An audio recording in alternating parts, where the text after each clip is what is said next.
The college football playoffs finally are upon us. We got a lot of developments in the National Football League and our New Year's resolutions. It's all coming up. Sean Salisbury in just a moment. And it's been great being able to do this show with Sean. Thank you so much for your support and all of your feedback. I've really enjoyed it. And we are both grateful for you. So thank you very much. And again, Sean will join me in just a moment.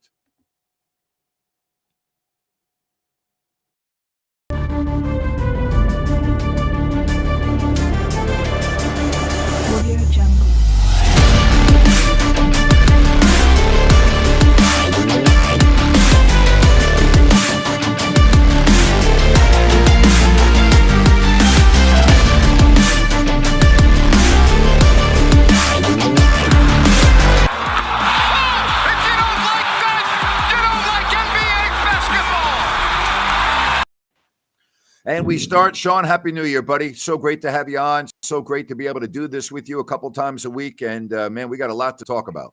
Great to be with you, and Happy New Year to you, my man. I always love doing this. Thank you. All right, I'm going to give you my take on Derek Carr, and then you being a Raiders fan, you may have a completely different viewpoint.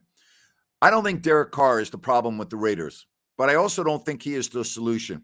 9 years as quarterback, not all his fault.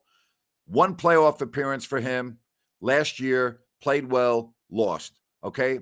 9 years is a long time. I just don't see it with Carr. I don't see the Raiders ever getting to the next level with Carr as quarterback. So I don't like the way it was handled. I think it's bullshit. Guy goes away for 2 weeks. I don't like that aspect of it. But in terms of the future for the Raiders, in terms of doing what is best, I think it's time to go in a different direction. Where are you at with this? Yeah, and you know my lifelong love with the love affair with the Raiders, Grant. I don't think he's the problem. I think he's like all quarterbacks. When things are going good, he's part of the reason, and sometimes a bigger part. When things are going bad, you take that accountability and responsibility as well. And 9 years, I know this, and I think he's a good player. He's not changing your program. He's just not. And he's not going to win a Super Bowl with the Raiders. It's just not going to happen. I don't know who's going to, but it's not going to be him. They're going to move him this offseason. That's obvious and evident now. I think to me, it's an I confess he did it. Let's when all the shit hits the fan, let's blame it on the quarterback. The truth is as good as Jarrett Stidham may play or what have you, Carr's a better player. Okay, even if Stidham plays well for a game or two, I saw that with Taylor Heineke, and when you lose 3 in a row, you go back to Carson Wentz. So yeah, Carr's a good player. Has had MVP and Pro Bowl moments and really, really good moments. And he's going to have a hell of a career. He's going to put up brilliant numbers. He's not winning a Super Bowl. So they do need to move on. It's time. I cannot stand if this is what we've come to. I don't know who's at fault. They say it's both. I don't know when we came to a time in pro sports, this Bush League chicken shit, crazy. Okay, I lost the starting job.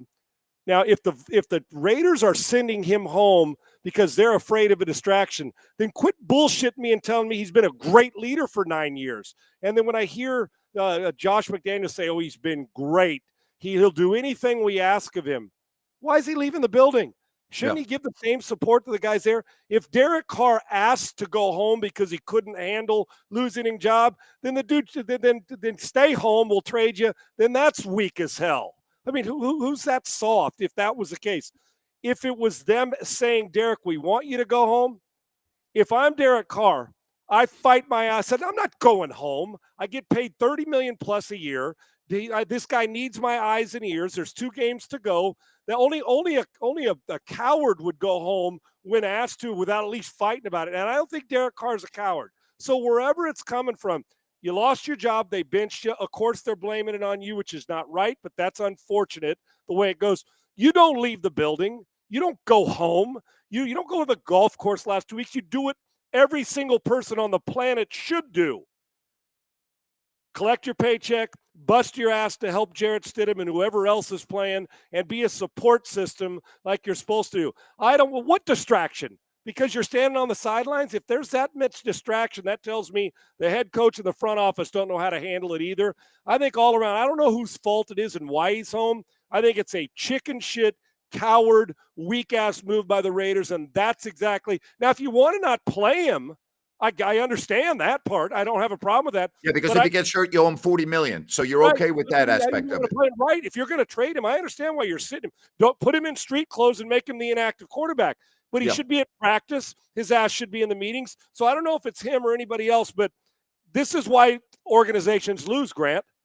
Belichick ain't sending your butt home to get a day off or 2 weeks off. No. Mike Tomlin's not sending your ass home to get 2 weeks no. off. You're there earning your paycheck and doing what the other guys do when they're not playing. You support them. So I don't know if it's Carr, if it's mutual. It's a chicken shit move by my favorite NFL franchise. It is weak, and I cannot stand it. How about Jared Stidham? Hey, we're going to give you the start. Oh, by the way, you're going against the 49ers defense. Good luck with that, right? Yeah, right. And if you come out of it, you're a hero. If you don't, if you're still standing when it's all done, then we thumbs up and say you weren't supposed to win anyway. So I'm pulled for the guy. Heck, I do. I hope it works out for him. But I just, Grant, I've never understood there. I don't want to hear one person say, well, you're a boomer and an old head. It's not in the 60s. It wasn't good. It ain't going to be good in 29. It's your job. It's your ass to work. Sean, put me in that locker room. Are you going to tell me that there are that locker room is together on this? Of course they're not. The players in that locker room are got to be going, are you fucking kidding me? I mean, it's just a mess to me. So when a linebacker or a defensive back, like for instance, I couldn't stand it when Brandon Cooks didn't get traded and his feelings were hurt, so he took a week off. If it was Derek Carr said, I'm going home, I don't want to be a distraction, then you're not getting a paycheck, dude. I'm sorry to tell you. Yeah. And if the Raiders sent him home and he didn't fight to stay, I got a problem with it. And if the Raiders just said, we want you out of the building, we don't want it to be a distraction, then either Jarrett Stidham can't handle pressure or the Raiders are a coward organization because they're afraid that Carr's presence is going to affect somebody. Carr's presence should be helping Stidham. And now you wonder why we're having this bullshit conversation on a yearly basis about the Raiders. It's always something. Always. Starts with ownership. All right. I want to talk to you about another guy, and I've talked to you about this since you and I started doing this, I don't know, 2 years ago. I think the same situation as Dallas with Dak Prescott. I don't understand how Dak Prescott got paid $160 million for 4 years. I think he is only a little better than average. I really do. I don't think he's anything more than a little bit better than average. I just don't see it, Sean. I don't see it. You tell me. You know the position a lot more than I do. I think he's better than average, Grant, but I'm still concerned about careless turnovers at the wrong time. I don't trust that they're going to roll through the playoffs 3 or 4 times and play their best football. There's always this mistake, and here he is. He's going to put up numbers. He's going to complete almost 70% of his passes, but every game there's 1 or 2 times or 4 or 5 times it's like, what were you doing? Oh, do I think that he, at the time they gave him a contract, you're like, damn, that's a lot of money to be giving a guy an injury. I get it, but Grant, you also have to look into what was the alternative. That's what comes into it. If you're going to get rid of somebody or not pay him, you have to say, okay, where do we replace him with? Now, the Cowboys think Dak Prescott's a February guy or they don't pay him that much. But we have got listen, we're getting to a point in time when we can't say, well, Dak's, he's only in year 6 or whatever it is. It's time, or 7. It's time for Dak Prescott to step up his game, or we're going to call him Kirk Cousins. Yet Cousins now is reversed it. They're winning all their close games. So while they're still winning, when you play the 49ers, you turn the ball over 2 times, you will lose and they will beat you. So he's better to me than average, but I don't trust that the Cowboys can play air-free football offensively just yet. I think he's better than average too. I mean, honestly, on a scale of 1 to 10, with 10 being the greatest quarterbacks in the league currently, I think he's around an 8. And an 8 to me is not a $40 million guy. And I don't see, as you said, the Cowboys being able to win 3 games to get to the Super Bowl with Prescott at quarterback. As you said, he just makes too many mistakes. I would say the same thing about Derek Carr. Carr at times, as you said, can look Pro Bowl material, MVP material. But Sean, then he makes these inexplicable throws where you're like, what the hell What'd you are see? you thinking? What are you doing? Right. And I expect more out of a guy like that. Let me ask you this, Grant. As an 8, if he doesn't turn it over, if he plays good football, but as an 8 on a scale of 1 to 10, is an 8 good enough to win a Super Bowl with the Dallas Cowboys? It is good enough to win a Super Bowl, but the problem is you don't get an 8 on a consistent level with Prescott. Right. That's the problem I see with him. See, Sean, to me, the quarterback position in the NFL is about consistency. And I've always told you, I judge a quarterback on the plays that he doesn't make as opposed to the ones that he does make. And Dak, to me, leaves too many plays on the field. I've Right. watched him Well, play I get almost it. every game of his career. He leaves too many plays out on the field, and showing the mistakes that he makes. You shouldn't get that from an 8 or a 9 quarterback. Right. They're careless mistakes that are Yes. controllable is what you're talking about. And Yes. here's another thing. We use the term great and superstar too loosely. For instance, let me ask you this, and we had a James Harden question about, and I'll compare the two, and you'll get where I'm going with this, is I think they're great, really good players. I think they're stars, and I think they're superstars. See, I don't look at James Harden, and I believe Harden would love to come back to Houston? Yeah, because I believe that in his comfort level, I don't know if it's going to happen. Why would the fans want him back? After what he did to the organization, why would they want him back? Plus, he's going to impede. He's going to slow down the process, the growth of these young players because he has to be on the ball the whole time. If he'd come in and just be a facilitator and lead the league in assists, it'd be fine. Do that. I don't know if his ego or pride can handle that. And no, he can't. If you notice, everywhere he's been where he's not been the number one guy, he's not happy. He wasn't the best player in Brooklyn. He wasn't the best player the first time around in Oklahoma City. He was the best player here. He was not the best player, and it isn't the best player in Philadelphia. It's just he's nonchalant on defense. I don't think you want to pay that kind of money to have the growth. So Harden's a star, but Harden ain't carrying my team to a world championship. That's superstar. LeBron's a superstar. Kevin Durant has been a superstar. Steph Curry's a superstar. Tom Brady's a superstar. Josh Allen appears to be a superstar. Patrick Mahomes is a superstar. Derek Carr's a good player. Dak Prescott's good, possibly star. Kirk Cousins is a good player. There's a superstar. We just throw it around loosely, like when a guy makes a 3-yard run, we say, what a great run. No, that was a normal run. That's what he's supposed to do. Oh, he threw a 12-yard curl. What a great throw. No, what a great throw. It was what he's supposed to do. So superstar, we ain't got many. Nope. And Harden like that. I mean, Prescott may do what Harden does, spend his whole career. And I love Dak Prescott. I think he's a phenomenal human being. He may be the guy. I don't mean their personalities are the same. We have guys that are really good players, put up big numbers, and are going to leave the NFL with as many rings as I am because they make bad mistakes at the wrong time. If Prescott fixes it, the Cowboys can take care of their business. But the great ones and the superstars don't make those mistakes under duress in bad times. If you were a general manager or a head coach, and I'm looking towards next season, all right, would you be okay? I know this is going to sound like a stupid-ass question. Would you be okay having Tom Brady as your starting quarterback? Tell me what you've seen with his what play team, the did last you say 4 the Raiders weeks. Or any? Or what'd you say, Grant? Did you say a team? I didn't hear what you said for anywhere. If you were the general manager or a head coach of any team, and I told you Tom Brady is going to be your starting quarterback next year, how would you be about that? If you told me Tom Brady was going to be the starting quarterback for the Sean Payton-led New Orleans Saints, I'd say give me it all. If you tell me there's weapons, and you tell me there's like Denver, he's not. Russ isn't going anywhere with those two receivers. If you tell me they got an offensive line with a coach who gets it with think about New Orleans, Olave, Kamara, Michael Thomas, if he can rejuvenate his career, you start to think, okay. Then I got an idea. I do. I got an idea. If you're telling me Brady wants to come back to Tampa and their offensive line's back in, yeah, you're damn right. I'll take him back. Do I think that there's a tad bit off the fastball for the first time in a while? Yes. But with the right situation, do I think Brady's still good enough himself? Brady's not taking the Houston Texans to the playoffs next year. They're just not good enough. They'll win 4 more games, right? But if you put him on a team that's this close, Brady's still good enough to complete 68%, throw for 4,400 yards and 30 TDs. And how would he do with the Raiders? At the way they stand, it won't matter because their defense can't stop you, me, or anybody that's watching. So they would not be a Super Bowl team next year. If you told me the 49ers, shit. If you told me just for talking's sake that Tom Brady was playing quarterback for the 49ers next year, they'd be the overwhelming favorite in the NFC to be in the Super Bowl. Right?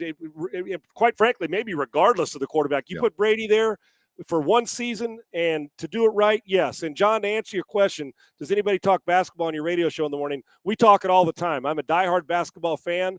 The Rockets are they're not a great grab right now, but they've got some good young players and they're working on it. But yeah, we talk basketball on our radio show, especially once this NFL season's over and there's no baseball. The Rockets will get a lot of love among other teams in the NBA. We spent a lot of time talking about them this week.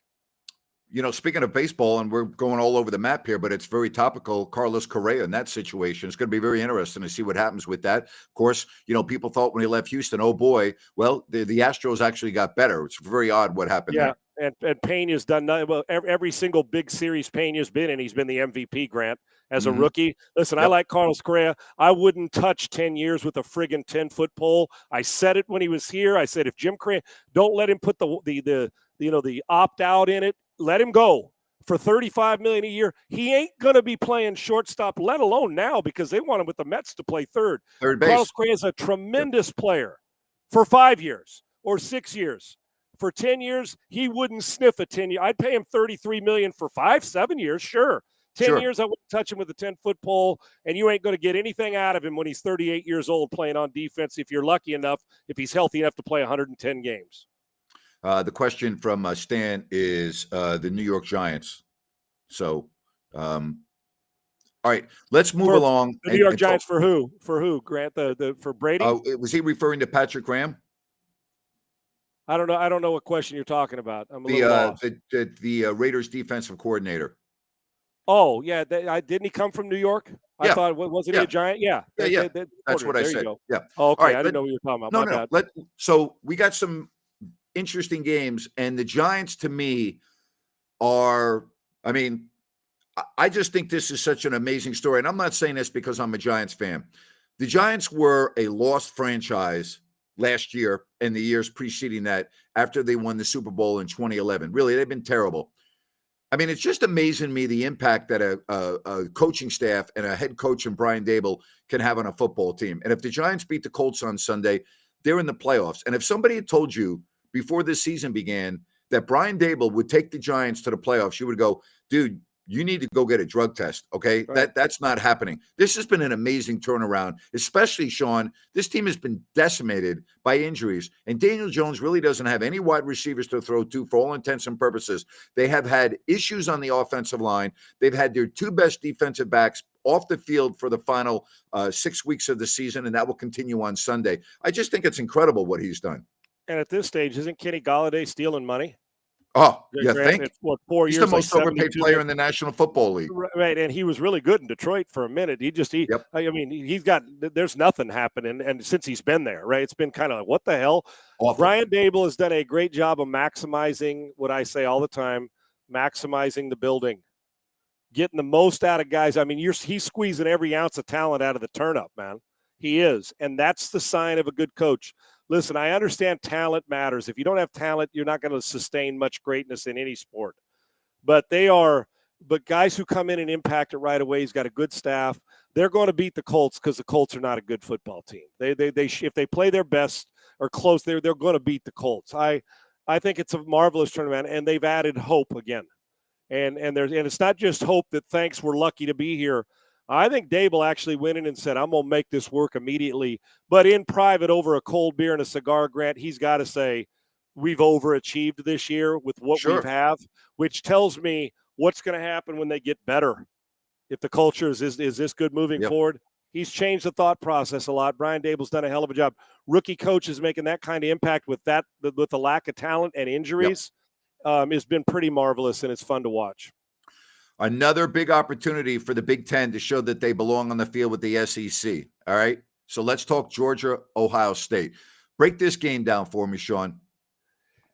Grant, keep an eye. First off, I picked Ohio State when the season started, if you remember, to win the whole thing. Yeah, I do. Now, I'm not going to be a waffler. I'm going to stick with that pick. And listen, I'm not going to bet it, though, okay? But I'm going to stick with it just because. But think about this. What do we say in certain games? If you don't have a dominant defense, you better have the best quarterback of the four. And in truth, the number one prospect of the four for Sundays is C.J. Stroud. Yeah. Grant, look at the perimeter people on the greatest matchup in this. Is the wide receivers for Ohio State against the secondary. That Georgia corners and their secondary are – and that Sunday, you're going to see Sunday stuff on the perimeter with Georgia's defense and Ohio State's offense. Now let's flip this. can you handle, and it's similar in both games because there's a perception in both games that Georgia and Michigan are alike, that Ohio State and that TCU are alike because the home run, the big play perimeter, yet Duggan's better with his feet than Stroud is if you're talking comparing the two. But the ability to hit home runs, big plays in the passing game, but can you stand up to Muhammad Ali punching you in your gut 25 times? And by the time round 12, back in the old days when it was 15 rounds, can you withstand fourth quarter body blows? If you can, both of them need to make the other team chase. And in the Ohio State game, Stetson Bennett cannot be the MVP of this game. You have got to find a way to try to make them somewhat one-dimensional. You know what I mean, Grant? Get a couple picks. If their offense, Ohio State, has got Stroud upright because they are going to pressure his ass, and if they hit him and he can stand in there and deliver the ball, they're going to get some space and run after the catch. If he's playing from his ass, it's going to be a long day. And I'm going to tell you another thing to keep an eye on is I don't know the matchup with Ohio State's usually DBU. They haven't been real good in the secondary this year, Grant. They really haven't. Mm-hmm. The tight ends for Georgia, the depth of tight end at Georgia is I'm talking about that. They got 3 dudes that are NFL guys, 1 young kid and 2 of them already. Mm-hmm. If they're running the football somewhat effective, meaning Georgia, and you start flashing play action, you're going to see some red zone space with those tight ends. So if I'm Ohio State, you've got to keep the quarterback upright, and he's going to have to play his best game of the last 2 years. He is going to have to play like the 5th or 6th pick of the draft and a Sunday guy for them to beat him. With that being said, I think they can hit some home runs in the game. But if you get into a body blow, play him in a phone booth, I'm not sure that Ohio State can withstand that because they are not physical on defense. Okay, so the last time Ohio State was on this type of a stage was 2 years ago, and it was in the championship game down in Miami against Alabama. Justin Fields was the quarterback, and they got blown out. Again, I want to just talk about the importance for this conference, and we'll get to Michigan in a moment, who also has a chance to be playing for the national championship. But just from a Ohio State perspective, who have been the king dog in that conference, year in, year out, for all intents and purposes, how big of a game is this for that program in this conference? I mean, it's huge, is it not? I think it's huge because think about what did they saying recently about Ryan Day since he took over for Urban Meyer? Can't do what, Grant? Can't win a big game. Big one. Yep. And what did they say about Harbaugh until he beat Ryan Day twice? And they haven't go back and look the last time Michigan sniffed in that. Now last year they were in the Final Four, but it was a little they didn't play their best football. Go back. Well, they said Kirby Smart couldn't beat Alabama. Now look at them. That's exactly right. So you're looking at 2 coaches that are carrying around this. Can they win the big one on these Final Four? Both really good coaches in Ryan Day and Jim Harbaugh. So I think it's a monster because there's this perception right now that Georgia, if they play 90% of their best football, they're winning this national title. But there's NFL players on all 4 of these teams. Yep. TCU's kind of looked at as, I hate to say this, people are kind of treating TCU like they're Cincinnati from last year. TCU has won a bunch of one-score games and played their ass off late. I think they deserve a little more respect. But in both games, and Michigan too, yes, the Big Ten, and Grant, the best thing in the world for the Big Ten would be for those 2 to win their games and to be playing each other in the national title. That would add a little bit of, okay, slow down your SEC talk. We got 2 teams in the Big Ten, don't you dare for 1 second doubt that the TV would love to see Michigan, Ohio State back at it, Grant. You know that. So if Georgia plays their best, they're winning. But they can be scored on if the quarterback who can deliver it is upright, because Ohio State's got NFL receivers all over the friggin' place, and they can run it. So, but both teams want to play the other team in the phone booth. They want to punch you. And the offensive line for the Michigan Wolverines against TCU, Grant, I think TCU is going to stay close early. I was talking about this earlier.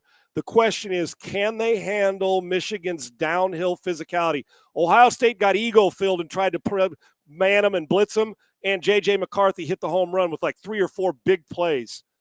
TCU is capable of doing that to Michigan. The question is, if Michigan is pounding them, I'm not sure TCU can withstand the massive amount of physicality that Michigan – if Michigan gets a lead early, they're going to play downhill running that football on a daily basis, man, every single snap. All right, so if you and I are chatting on the first, and we're talking about TCU being in the championship game, you wouldn't be shocked. Is that what you're telling me, correct? I'm telling you that if they limit the home run and they can jump out early, and make Michigan think different to the point where Michigan doesn't get to shorten the game.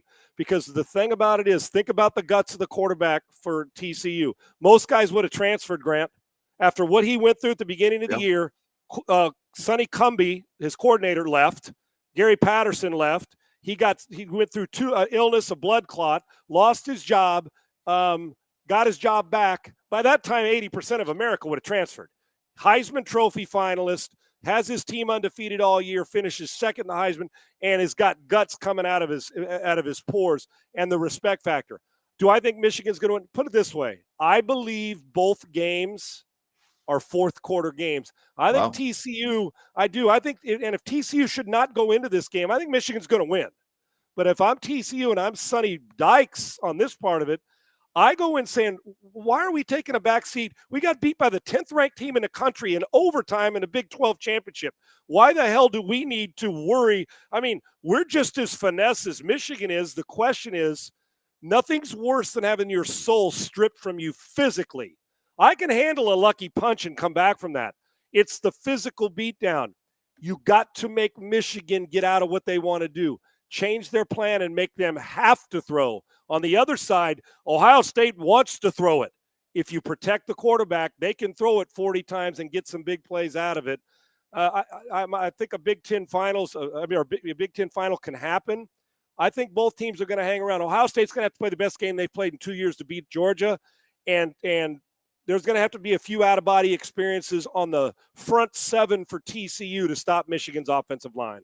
You know, it's interesting when you mentioned Cincinnati last year. I just think, as you pointed out, there's a big difference. So when you look at Cincinnati and who they played last year, you can make the argument that they weren't one of the top four Agreed. teams. And they showed it when they played in the game. But that's not the case with TCU. And I think I'm with you. I know TCU is not sexy. I understand all of that. I get that. Okay. But you can't really deny that they belong here when you look at their body of work this year. I don't have a problem with it at all. I don't not one question. And the truth is, as good as we saw Cincinnati's defense and Sauce Gardner last year, and as good as the quarterback played, this kid's the way Duggan's playing and the way they're calling plays, they've been hanging 30 and 40 on people on a regular basis, Grant. So they can score. The key is what you don't want is Michigan to be able to shorten the game by controlling it and going on one of those 12-minute, 18-play drives where they just use up a quarter, and it's like, damn, I'm telling you, and I don't want to, if you're Coach Dykes, do not play to keep Michigan's offense on the sideline. You play to attack. Right. That's right. Go into aggressive mode like you've done all year. And Grant, if they keep it within a one-score game late, who do you trust? They've won so many of them, and they've played good teams. The Big Ten schedule may be a little tougher, but I'm just telling you right now, I don't think it's a cakewalk for Michigan and Georgia in either one of these games. All right, look into your crystal ball. Jim Harbaugh, is he coaching Michigan after this? Yeah, I think that he's going to get a lot of offers, though. The temptation will be there, but the grass isn't always greener. He's going to get 20 first-round picks every year with scholarships and transfer portal. He's going to get one, and the team he goes to is going to be probably fairly horseshit. So the star falls off quickly, like a Colts team. I mean, there's some good players, but I don't know why we always – and I know the pride, and Jim may want to get back. I'm not sure his NFL run's done. If he wins the whole thing, maybe Jim's temptation is to go take $10, $12 million a year to go. If he doesn't, I don't think he'll think the work has been done. I think he stays. All right, back to the NFL for a moment. Here we are in the stretch drive. 2 games left. You still riding Cincinnati right now? Is that team in the AFC? If Cincinnati plays Kansas City, I think Cincinnati right now can beat anybody in the AFC. If you told me Cincinnati gets eliminated, I'm not so sure that Kansas City's not right back where they are and we're not getting a rematch, because for my money, while I love Philadelphia and a healthy Jalen Hurts, the San Francisco 49ers are freakish, man, on defense. I think we're headed for a hell of a postseason in the NFL. But I do too. If Cincinnati and Kansas City, if you tell me, Grant, they're playing tomorrow in the second or third round of the playoffs, and I don't care where it is, I'm going to have a hard time not picking Cincinnati with the way they're playing. I really am. I think their weapons are deadly. All right. What about this question? What about a Bills-Bengals matchup in the playoffs? Where's the game? It's in Buffalo? Big difference.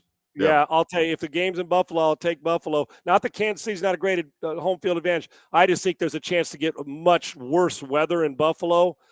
Listen, I think this isn't a cop out. I think it's like between Buffalo, Cincinnati, and Kansas City. You know what separates them, Grant? About 3 plays in a game. I think they're all there, and the one thing they all have in common is all 3 of their quarterbacks can take over a game. Buffalo and Cincinnati's defenses are really good. And to me, if you say line up all the weapons, Cincinnati's offense is as good as any of the other 2. I believe that. Their perimeter weapons are filthy. The Bengals are dangerous, but I have a hard time picking against Mahomes in games that are on the line and when it's single elimination. Well, I know Joe Burrow wouldn't miss seeing Von Miller on the other side of the field. That's for darn sure. That's a big help. And that defense, if that defense was fully healthy with Tre'Davious White and that Micah Hyde, different story. But when it's not, you can throw the ball on them as long as you're upright. Not having Von Miller makes it a little bit easier. All right, Jalen Hurts doubtful for this week. He's probably not going to play. If the Eagles win, there's no way he's playing the following week against the Giants. It would be a meaningless game. They would wrap up the number 1 seed. They would get a bye week, and that should make Jalen Hurts fine for the playoffs. I said should. I'm not a doctor. I'm just trying to forecast what I think. Jalen Hurts on the field, Jalen Hurts off the field. Do you think he absolutely positively has to be on the field for the Eagles to represent the NFC? Yes. I do. As much as I like Minshew, I don't believe, because what they lose is the ability to expand you horizontally with his feet. And he does that RPO / inside zone read as good as anybody. And Grant, I'm going to tell you, though, what does concern me. Doesn't play this week. They win, doesn't play. And I like Minshew, but doesn't play next week. They're the 1 seed. It's going to be a month before he played competitive football. Well, that bothers me a lot. I'll tell you what else would bother me. Lane Johnson, okay, that would really bother me with what he's going to try to play through in the playoffs. I mean, that's a big deal, and he's a huge part of that offensive line. And they run a lot of their inside zone to the right where Lane Johnson's doing his thing. Hasn't given up a sack, it feels like, in like 20 years, but it's been like 2 years. Non-competitive football and a guy who's relied a lot on rhythm this year and has really elevated his game. A month? Granted, that's danger zone now if you're Philadelphia. That's something to keep an eye on of being away from competitive. That's longer than training camp. Think about that. Yeah. That's training camp of not playing in a competitive game. That's bothersome to me. Happy New Year, my friend. Happy New Year. Happy New Year. My resolution is health, happiness, and whatever was good to you last year, it's better for you in 2023. And I said I was going to get a master's, my New Year's resolution the last 2 years, and I got it. I'm not ready to make my commitment to the PhD just yet, Grant, but we'll see. Yeah, that's very reassuring. I'm happy for you in your life that you haven't made that commitment. Yeah, I'm going to take a semester off for damn sure. Talk to me in July, and we'll regroup. How's that? Take care, buddy. Happy New Year. I love you, man. Thank you. Happy Love New Year. Be safe. You're the best. All right. All right. Sean, you kill me. I swear to God. Oh, my God. No PhD yet. That's phenomenal. All right. Before we get to Ryan Sacktown, I want to tell you that we are brought to you by New Works Plumbing of Sacramento, locally owned for over 20 years. New Works has a fix for you. Just go to sackserviceplumbing.com or call the number on your screen. New Works Plumbing. They have got a fix for you. All right. We bring up Rhino and Sacktown. How are you, buddy? Happy New Year. Happy New Year, Grant. How you doing, sir?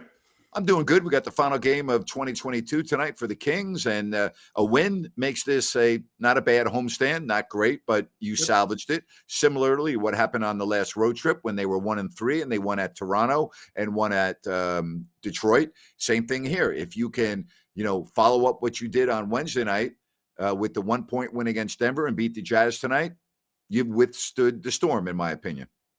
Yeah, absolutely. A few days ago, if you would have said we were talking about 3-3 on the homestand, I would have called you crazy. So this team likes to have their backs against the wall for whatever reason, and they got to come out and play physical. They're going to have Sabonis, it looks like. He's not listed on the injury report.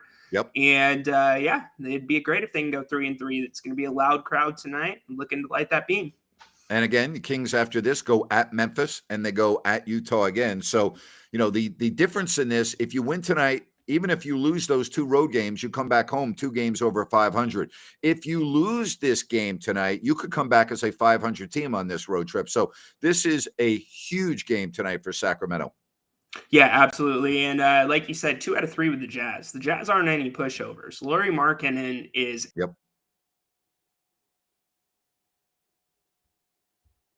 All right, I've got A you. hell of a player for them. I'm And going to hit you. Oh, there you go. You had frozen up for a minute. But yeah, oh, no go problem. ahead. Finish that Yeah. thought about Laurie Marketing. Oh, he's an excellent player. If you haven't seen him play, he can shoot the three, comes off well on the cut. Very, very underrated here in the NBA. Scores over 23 a night. So they're going to see him 2 times in the next 3 games. And the Jazz are right there fighting for, I think they're 7th spot right now, Grant. Yep. So they're fighting for a position just like the Kings are. So this is going to be a very important stretch. All right. Someone wants to know about Terrence Davis, and he is. The last time I looked, he was questionable for this game.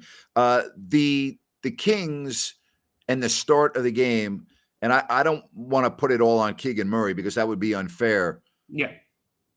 His play is unpredictable. I mean, you pretty much know what you're going to get from everyone else. Now, Kevin Huerter's been in a slump too, so we can add that, but the consistency with Murray is what I talk about when I do talk about him in a critical way. I'm looking for more consistency with him. And I know he's a rookie and I get all of that, but that's where he needs to get to.